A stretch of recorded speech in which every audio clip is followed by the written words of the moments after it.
think that after watching Party the last few years and even Jorginho a little bit, I think he just brings something that we haven't had at our club in that position. And like you said, Dobes, his ability to play true box to box is actually insane, especially for his size and with the intensity that he plays. I think it, in a similar way to when we first signed Zinchenko, and that kind of unlocked our midfield.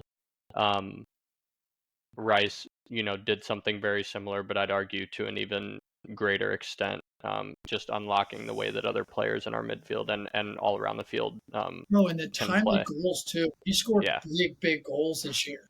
yeah, And the thing is Rice is going to take the W on this award for this group because he gets the majority on this one.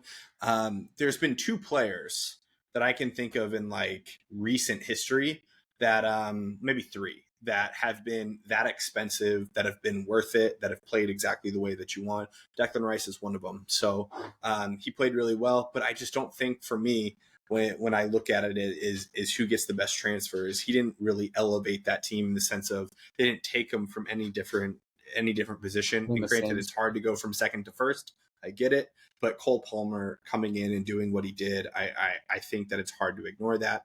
Andy Hoover had Mickey Van de Ven, which is hard to argue with as well. If you can remember, fellas, it wasn't so long ago that Ange Postecoglou sat in a press conference and was asked, can you afford to lose Eric Dyer because of how important he's been to this Spurs team and for how influential he's been? And Ange looked at that reporter and said, yep.